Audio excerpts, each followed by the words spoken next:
সার্বিয়ার কেএসবি এই চ্যানেলের পক্ষ থেকে আপনাদেরকে স্বাগতম।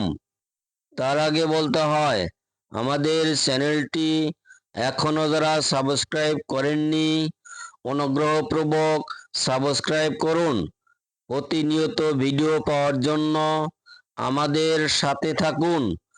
অলরেডি যারা সাবস্ক্রাইব করেছেন তাদেরকে অসংখ্য অসংখ্য ধন্যবাদ। ভূমি সংক্রান্ত সকল বিষয় জানার জন্য আপনাদের সাথে আছি আবু হানিফ নবী মোল্লা। আমাদের সেবাসমূহ ল্যাপটপ বা কম্পিউটারের সাহায্যে ডিজিটাল পদ্ধতিতে জমি মাপা হয়, দলিল খতিয়ান ও নকশা সমন্বয় করে সমাধান দেওয়া হয়, মুসলিম ফারায়েজ দেওয়া হয়। ভূমি সংক্রান্ত সকল আইন জানার জন্য অবগত করা হয়। আজকের টিউটোরিয়াল হলো কোন ধরনের সম্পত্তির আসাবা অথবা ব্রাদারি হয় না।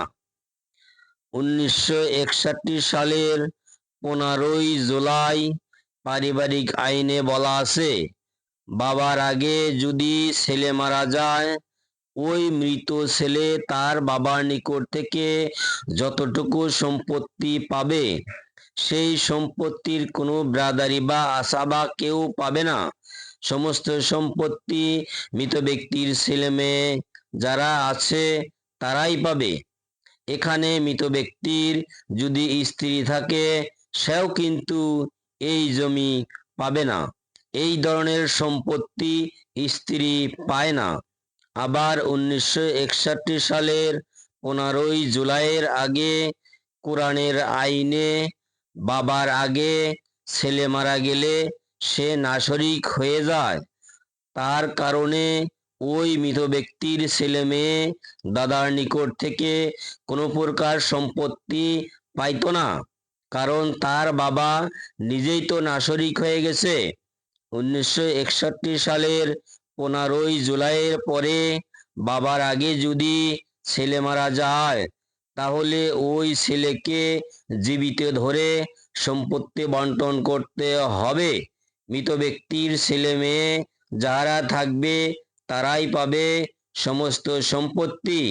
যদি শুধু কন্যা সন্তান থাকে, সেই কন্যারাই পাবে সমস্ত সম্পত্তি। এখানে মৃত ব্যক্তির স্ত্রী সেও কিন্তু সম্পত্তি পাবে না। এই ধরনের সম্পত্তি স্ত্রী পায় না। আশা করি বিষয়টা বুঝতে পারছেন।